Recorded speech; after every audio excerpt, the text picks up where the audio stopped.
your reliance is on God. His character, who he is what you rely on. You do not rely on the promise. Because sometimes you misunderstand the promise. Sometimes the test seems opposite to the promise. Because sometimes the test is like, I promised you Isaac, right?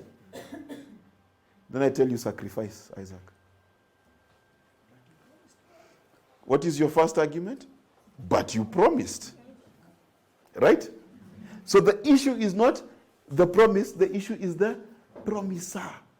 Because how it works is as the promise begins to unfold, your understanding of it also begins to unfold. Are we together? Let's move. For you have need of steadfast and endurance, so that you may perform and fully accomplish the will of God. So what do you need? Steadfast patience. Steadfastness denotes direction and purpose. That there is a reason why you're being patient. So the patience, the endurance has to have a reason. This is why it says of Jesus, for the glory set before him, he endured the cross. So the reason why you can't stand the pain is you cannot see the result. So why Paul says that the light and momentary suffering does not compare to the weight of glory we shall. But if you've not seen the glory, who's suffering? You see, even when you're doing KCSE, the reason you translated and did all those things is for the glory of a grade. Sindio? But Christians, a lot of the time, you're enduring, you're patient, and you don't know why. Because the purpose cannot be surely so that your landlord is paid. Can it? The purpose for your endurance and patience is so that you may perform and fully accomplish the will of God. So in other words, me, for as long as it is not accomplishing the will of God, I am impatient. Because what else now am I waiting for? Hello? God does not glory in just you waiting for nothing. So there must be a will, a purpose, a function of God's that you must fulfill, and it requires of you patience to do it. Otherwise, that other patience you're doing is just Christianese. Afanya PE. It looks like exercise. It seems like exercise in righteousness, but you're just wasting time. Are we together? So be careful of Christian gymnastics. I'm suffering for God. No. We suffer for glory. Okay, for God. Okay, so when you suffer, what does God get? Because if you're suffering for God, God gets glory. People are like, high five you. People are suffering, man. Say, God's people are suffering. No. God gets glory when you overcome. Let's be clear. And thus receive and carry away and enjoy to the full what is? Mm-hmm. Now you see the trouble. You see, you must hold on to purpose and promise. And that is what is called patience. You see, now I'm defining Bible terms for you. So what is patience? Holding on to the purpose for which the promise was given. And when you hold on as such, the promise is you will carry it away and enjoy it to the full what is promised. Now my question is, how many of you are enjoying to the full what was promised? Only food. But do you then see that there's a problem with us? Because how many times have you endured? How many times have you gone through pain? And then what did you carry out of that pain? No, think about it. So you've been jobless this many years. You've been poor this many years. You've been single this many years. You've been all these things this many years. What did you carry away?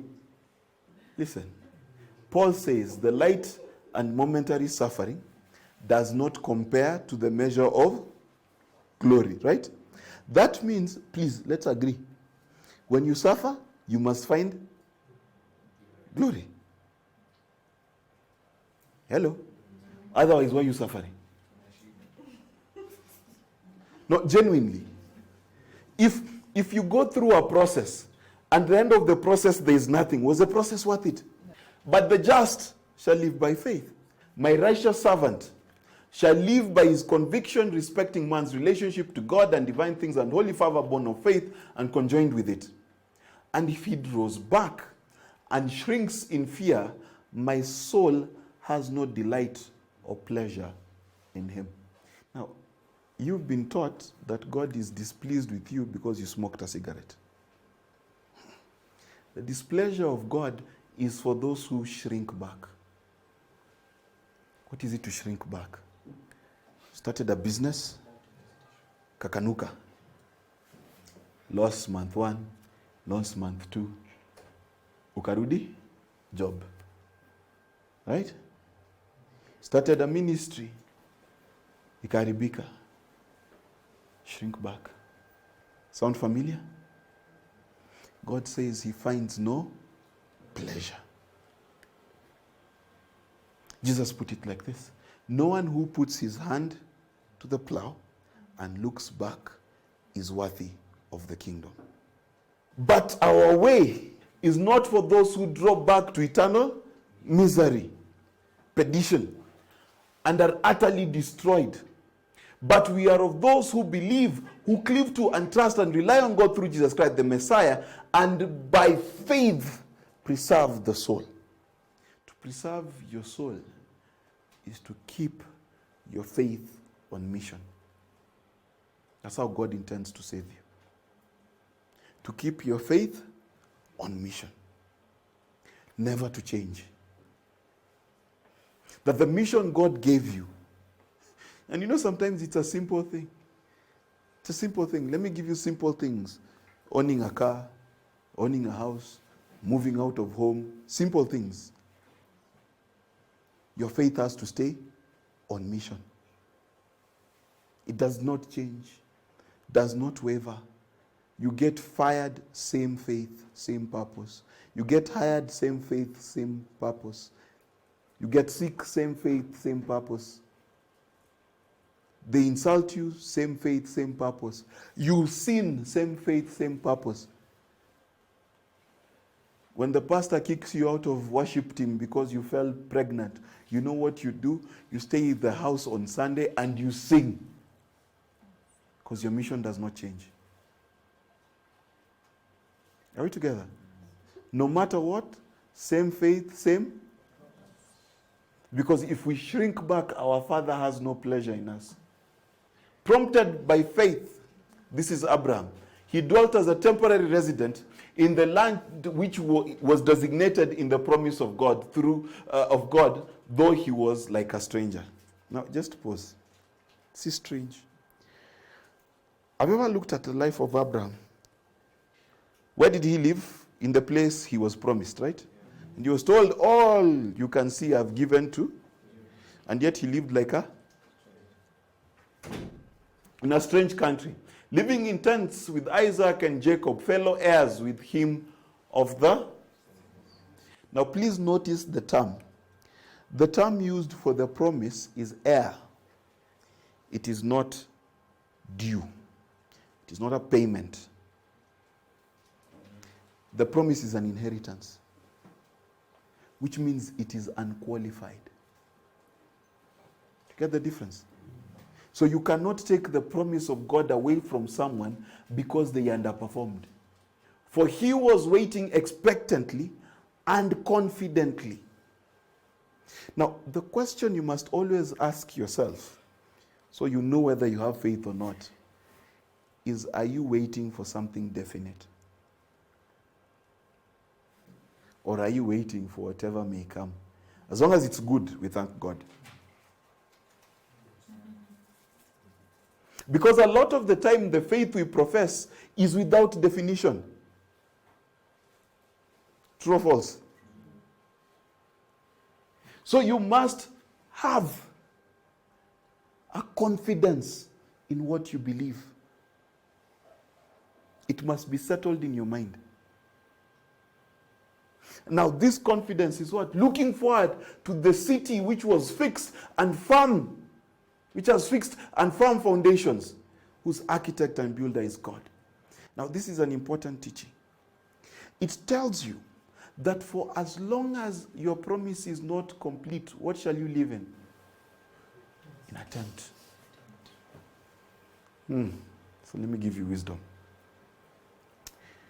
The promise of God comes in stages. Right? Never build a permanent house at stage 1. Let me explain. A lot of you get an opportunity. That opportunity gave you a job. And now you can afford a few things. Then what do? You start planning your entire life around settling there forever. So when God comes with the instruction to move forward, what do? You're like, my house, my things. So Abraham lived in tents. Now it's funny how they all lived in tents, yet if you read the Bible, all of them bought land. All of them, Abraham bought land, didn't he? Isaac, Jacob, they all had land, right? But why did they live in tents? Because the promise that they had been given was not complete. One of the ideas of wavering is called settling. It's called settling. You know, a lot of the time you've worked so hard to get where you are. Umesoma, umeng'ang'ana, umefika. Hey. There's that relief that you feel. You're like, hey, wacha tutulie hapa. But remember, for God, as long as the promise is not complete, He will keep you moving. Now you understand why your marriage failed, why you got divorced, why your job failed, why your business failed, because God was. In other words, do not make temporary situations permanent. Am I making sense? Because a lot of the time it is very easy in any relationship, in any business, in any whatever, to make it permanent. You understand? You've dated someone for 1 year. Then you realize things are not working. Then you feel like I've invested too much. Whose architect and builder is? Then there's another class of people of faith where it says, who by the help of faith subdued, administered, obtained, promised, and closed the mouths of. Christianity is mostly subdued by those kingdoms nowadays. Mostly. Administered justice. Christians today are the ones asking for justice. Sindio? Obtained promised blessings. Now, please notice, the blessing was promised. It was here. You have to have the capacity to obtain it. Not receive. You're not going to receive the promise of God unless you learn to fight. Kingdom of God suffers, and violent men lay hold of it by. So you just receive. It's fine. But you will not obtain. Because the promises of God are for violent men. They are for people who will not take no for. They are for people who will wrestle God until He delivers what He promised. And one of the reasons you do not have what God promised you is you've not wrestled for it. There's a song, tutavua mapambo yetu, vitu vyote vya thamani kwetu. Because if you're not going to go with us, we don't want to go. In other words, what are they saying? Why do you remove your jewelry? Because it's on. Right? It's also to sacrifice. So my question is, have you noticed how easy it is for you to let go? Just think about all the promises you've received and how a little bump has stopped you from wrestling with God for it. So easy. A little thing, just a little twist, a little delay, a little pain, then you gave it up. You don't want to fight no more. Even just basic happiness in life. Basic happiness in life. If you look at the number of Kenyans who've given it up, it's astounding. You just settled. You know, it's okay. Even in Akwanga. So at your job, you've settled. Your relationships, you've settled. Your singleness, you've settled. You just settled. Because you don't want to fight for it no more. You don't want to obtain it. You're not the kind of person who says, no matter what, I will lay hold of it.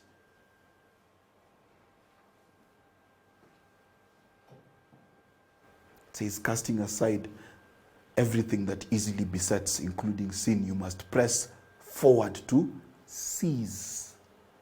To seize what God has promised you. It's not going to happen by prayer. You see, what we miss is, have you ever given a couple advice? They're like, hey, say, no, but you, in your business, in your life, there's something missing.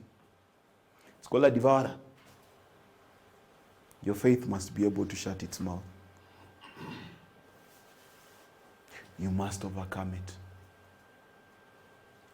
And in each of our lives, you will see the devourer has visited your brother, your sister. Mnakwanga tu shida tu similar. It's not a curse. It's just simply no one has taught you how to shut that devourer's mouth. It must apply to you. It must. You tell me, one lesson of Jesus he wasn't living. Did God provide for him? Was he healthy? Did he lack? You see, we must become the thing we speak. That's the most difficult part of faith. Because sometimes God has given you his word and you have it. Now, because it is his word, when you give it to someone else, they quench their thirst. But you don't know how to drink it. Extinguished the power of raging fire. Extinguished the power of that which was sent to destroy you. Sometimes there are people in life where you've gone through fires. Failed exams, missed opportunities, parents mistreated you, parents were not there. And it seems like your life moves from one catastrophe to the next.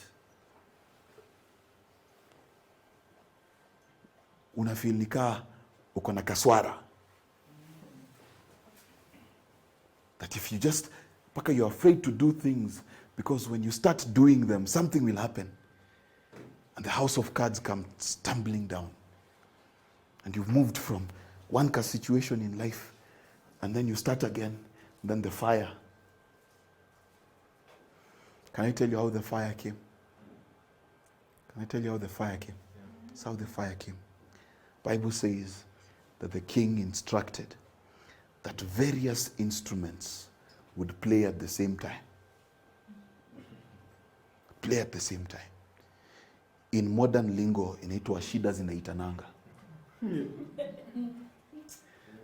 That suddenly everyone who you owe money starts calling you at the same time. The fires in your life, always running. Zima ile. Need to make those fires irrelevant. And you know those fires. Sometimes those fires are in your relationships. Whether you get a new job, unajua tu utakosana na watu.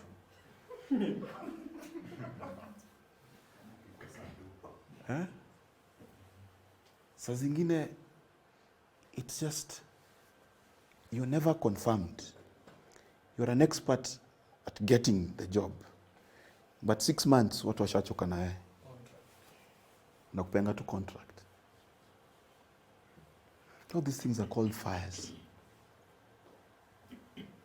And you know them because they sumbua your life. And each one here has one. Sometimes it's bad luck with men or women. Bad luck in quotes. Nachaguanga tu, yani vile mimi nachagua yani sijui.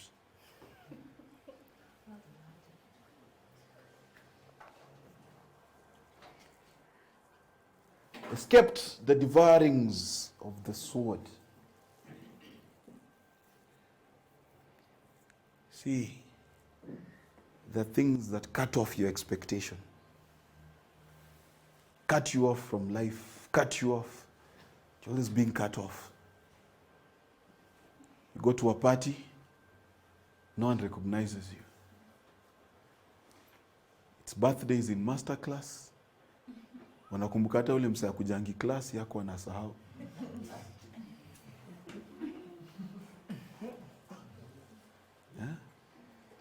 Watu wakisema keki juu ya birthday. You know those things of being cut off? Where you just like, especially when you deserve something. Employee of the month, you've met your targets, you've done everything. But some kigai gets it. That mlikuanga kirende, kila mtu akapewa contract, wewe ukaachwa. Alafu unaambiwa, you know we only had 5 positions. Being cut off. Because the sword cuts off. Hata kampo ukufika cut off.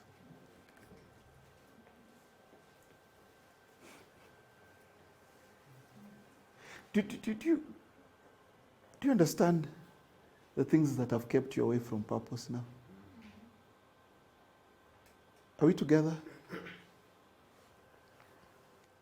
Out of frailty and weakness, they won strength and became stalwart. There's something the Bible is telling here. That all these things for them were weaknesses. They would say, like we say, wajua mimi sikwangi, sijuangi nini mbaya. Nikianzisha biashara 3 months inaanguka. But you must take that weakness and turn it. And turn it. And nikiingianga place na kosana na kila mtu, you must take that weakness and whenever I do a business deal, people don't pay me, turn it. People don't recognize me and appreciate me, turn it. Turn it. That thing is killing you. That thing is killing God's purpose in your life. That thing you've allowed to be a cycle in your life is destroying you. It is destroying you. And you see, unfortunately, it does not have to start as your fault. Sometimes it's a young man who had an abusive father. And now abuse has become a pattern in your life. You must turn it. You must turn it. See, David was rejected. Because can you imagine if your father is told to call all his sons and he has to be told, hauna mtoto mwingine? Sema, oh! Kuna kamoja. Can you imagine? There's a guy called Jephthah. The Bible says that because he was born out of wedlock, his community had chased him away. But while he was away, he turned that weakness into a strength. He became a mighty warrior that when they were in trouble, they came looking for him. So the question is, these weaknesses that have beset your life, that you can find it even in Form 2, Form 1, Class 8, Class 7, you can find it. You can find it. Because when you're young, your mom rejected you. You gave her your best. She rejected you. Your dad never thought your A was good enough. Now you're 30 years old and you still feel not good enough. And so you're afraid to do anything, because what if I get rejected again? So you must turn that frailty and that weakness, and you must win. You must win. And turn that into strength and become a stalwart. Even mighty and resistless in battle, routing alien hosts. That's what God has called you to do. So what you must do today is, the thing about going through this pain is it makes you afraid and you become an expert at avoiding it. Become very good. So kadil kakikam, kiwa too much money, right? An opportunity comes, because unajua you were burnt before. And if not, when that thing comes, you become a lion to everyone. Scratch everybody. You're angry. You must stop. You must decide to win. Because that thing is sitting on your destiny. That thing is sitting literally on your resources. It's literally devouring your resources. It's literally eating into you. And what you've done is you've decided to keep it as a pet. Not a good pet like a dog. Bad pet like a cat. No, cats demand. They show up. They're like, I'm hungry, give me now. They're not happy to see you. You know how cats are. So you've kept this wild animal as a pet. And it keeps you from being creative. So you can't paint your picture, you can't write your story, you can't do those things, because what if I'm rejected again? So you have a beautiful voice and you don't sing, because what if I'm rejected again? And you don't want to stay long in relationships, because what if I fall in love and you reject me again? And yet, behind that monster, just like for Shadrach, Meshach, and Abednego, is your promotion.